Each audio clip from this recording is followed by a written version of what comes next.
last but not least, because we got something else that we need to go over right before this, a migrant shoots 2 New York City police officers. Make sure y'all hit a like for the algorithm, subscribe to the channel, and turn on your notifications. Let's spend 10 minutes on this, y'all. Breaking news overnight, 2 NYPD officers shot in East Elmhurst, Queens. The shooting happened early this morning, actually around 1:30, sending both of the officers to the hospital. Let's get right to Good Day's Briella Tomasetti. She is live outside the Elmhurst Hospital with the latest, including Briella. The mayor just held a press conference. What did we learn from that? Yeah, he did. Tashani and Dan, good morning to both of you. We have a lot of new details to share with you at this hour. So the mayor and Edward Caban, the police commissioner, actually were visiting those 2 injured officers at their bedsides here at Elmhurst Hospital before coming downstairs to address the media. In emotional remarks, Mayor Adams held up one of the cops' bulletproof vests. He showed it to everybody there in the audience and said, "This is the reason that officer is going home to his family." Again, one officer shot in the leg, the other in the torso in that bulletproof vest. Both of those officers are expected to recover. Let's backtrack for a moment to the scene of what happened here. Look at this foolishness. Could you imagine our police officers, our good American police officers that serve our community, that woke up this morning and said, you know what, I'm going to make a better decision or a good decision to help somebody make a better decision in our community. And they go out there and they're patrolling the streets, and one of the things that they see is a migrant. And a migrant is committing some sort of crime, and they've been chasing this migrant for a long time. And so they go to get the migrant, and somehow the migrant was able to go and get a gun off the street somewhere. And he shot and he injures 2 police officers, and he's still taken alive. Let me say something real quick. Let me just give y'all a reality check, because in this new diversity, equity, and inclusion and PC culture is different.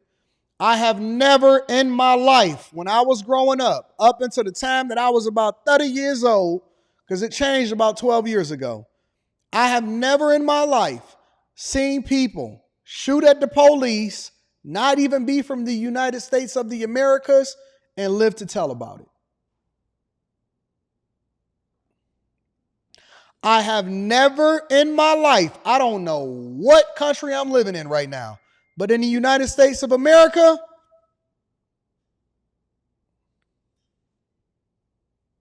I've never in my life, not one time, have ever known, well, at least in Detroit, have ever known somebody, anybody, let alone an illegal migrant that's not even supposed to be here, shoot at the police, hit 2 of them, and live to tell the story.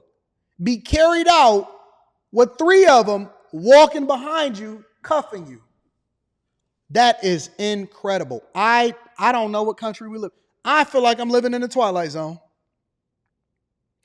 I believe that I'm living in a Twilight Zone. There's no way in the world that this guy lived to tell this story. That is death by suicide when you shoot at the police officers back in my day. When we was coming up, that was death by suicide. If you wanted to go and get yourself killed, y'all act like you had a gun, act like you was pulling out on them, and move too fast.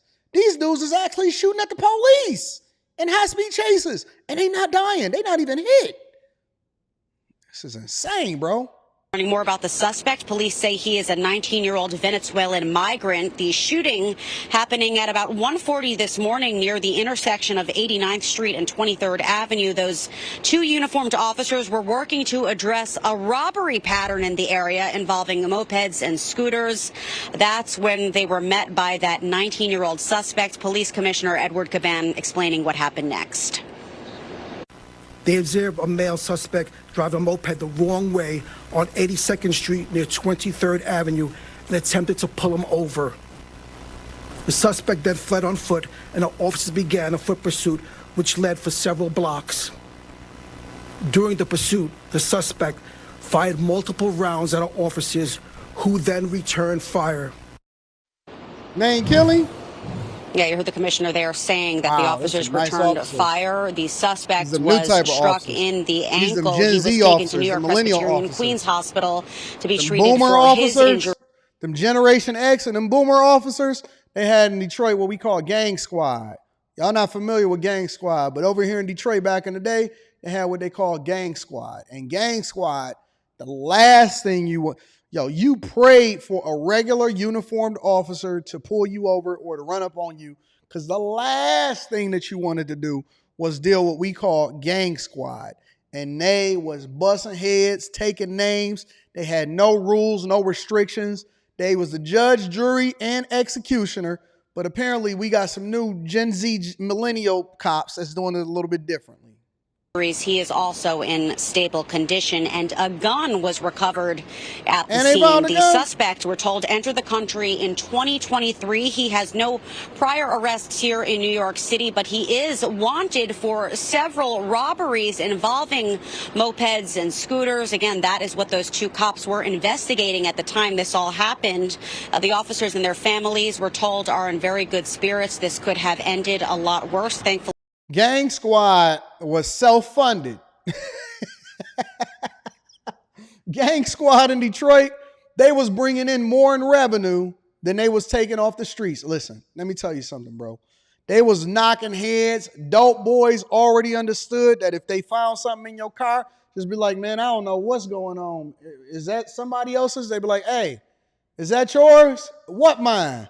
Yeah, all right. Take that. They take that. They put it in their car. They hit you in the head, beat you in the head a couple times, and then they let you go. And you just knew. It was just like the Jack boys coming to get you. Hey, man, they let me live, so I'm good. They ain't take me to jail. They was funding themselves. They was rich. They was getting money. They was stashing cash, and they was knocking heads over and breaking legs at the same time. Man, I'm telling you, bro, Gang Squad was this whole entity. And now they got the diversity, equity, and inclusion police out here making it shake. But a lot of these hotel employees are saying that migrants came through when they was, charging maximum rate for them. Migrants came through and apparently they destroyed the hotels over in NYC and other places that they decided to use as shelter. Make sure y'all hit a like for the algorithm, subscribe to the channel, and turn on your notifications. Okay, I'm going to move on from this because it's a very important day, and that was a very important moment, I think. Staying on the issue of voters, the border, and migrants, there are about 680 hotels in New York City. 135 of them are reportedly operating as migrant shelters. One of those hotels is the Row Hotel. 135 hotels over in NYC is operating as migrant shelters? Man, it's a lot of money out there. Hotels in New York City.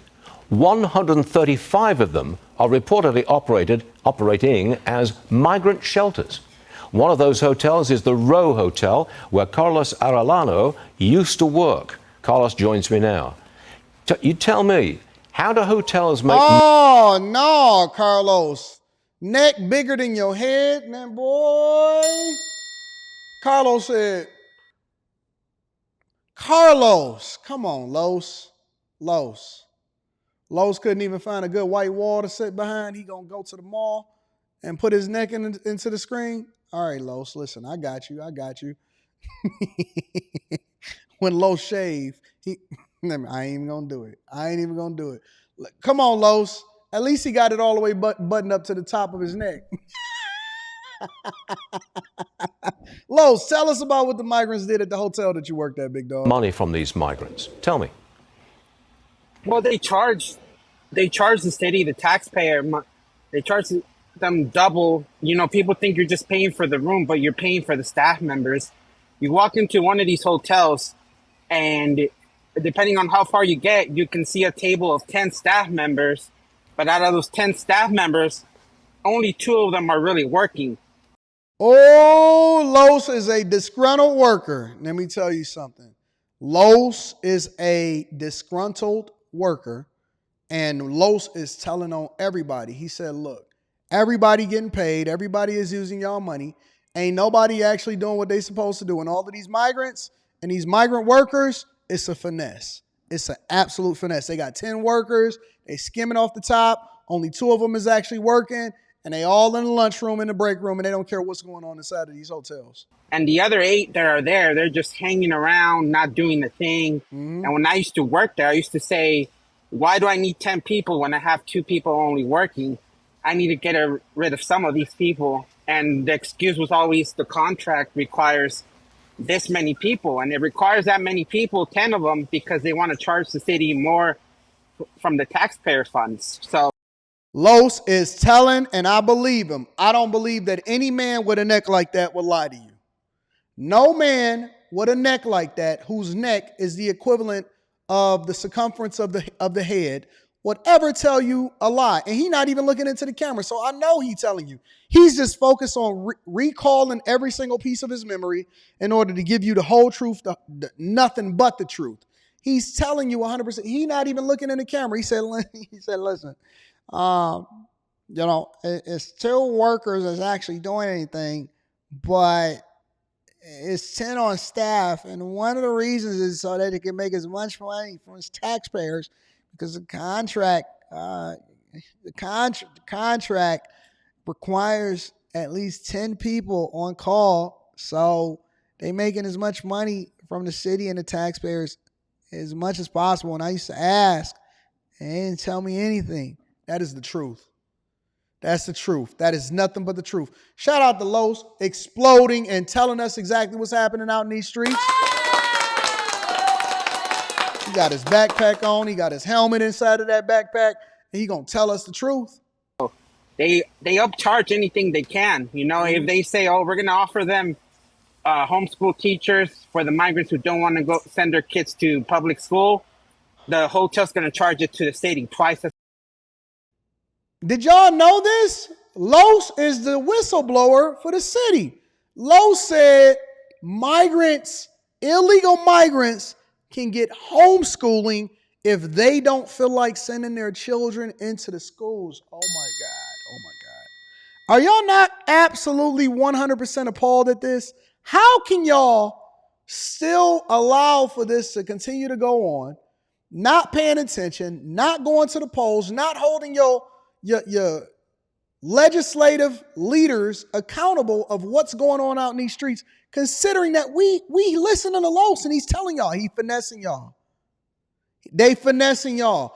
They are absolutely taking advantage of y'all. They overcharging, they double charging, they allowing for the migrants to have homeschooling because they don't feel like sending their kids to y'all regular public schools, that they got more people overstaffed, that they taking over the whole city. They using all of the money to continue to finesse y'all.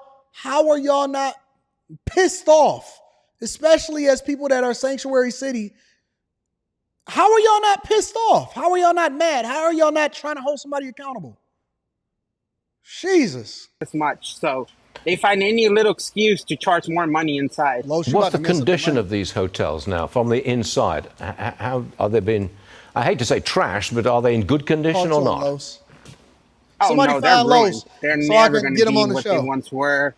And that's why they keep renewing the contracts, because they don't want anyone to go in there and see what damage they've done to this place long term. Every other week there was power outages at the row on the floor 23. So I used to go to work. You know that man telling the truth. He's giving you the exact floor. Hey, listen, on floor 23, there was power outages. They would say you have 5 floors without electricity. Go figure it out. And we would be without electricity because it would be 5 floors of illegal migrants wanting to plug in air fryers into their rooms. So can you just do the math? 5 floors worth of people. There's 5,000 people in this hotel spread across 28 floors. You have 5 floors trying to plug in air fryers. It's going to short circuit the electrical wires. And there's 135 hotels in New York City which house migrants. There are 600. Hey, y'all, protect Los. Don't know if I see somebody that wind up coming across the news and they say Los has been hurt, I know that it's protect Los at all costs, y'all. The hotels altogether, 135 of them are just for migrants. That's not going to change, is it? Oh, no, because the last thing I've been hearing when I've been out talking to migrants at the border is they tell each other, they coordinate, they tell each other, make sure your asylum hearing is in New York, because in New York, there's judges who lean a certain way that will give you more time. If you put your court hearing in Texas, you're going to screw yourself over. So they tell each other, leave your court hearing in New York, claim your free hotel once you get there, and then come back to Texas. because if you do it in Texas, it's not going to go well for you. So they coordinate with each other, telling each other, go to New York, go to Chicago, go to Denver. So this is not going to stop anytime. Y'all thought that they was dumb. Y'all thought that these was idiots. Thank you, DeJuan Richardson. Listen. You're not going to get people that talk about the truth. The only thing that you're going to get out here in these streets is people that continue to give y'all fluff, and they're not actually telling you what's really happening out in these streets. Los is out here telling the truth. He said they working together, they coordinating. They said go to Denver, Chicago, and New York first. And then once you run out of all of the stuff that you can get out of those places and you drain them dry and you drain the taxpayers dry, then you can go back over to Texas and hang out and go and get you a job laying shingles on the roof. Somebody protect Los at all costs.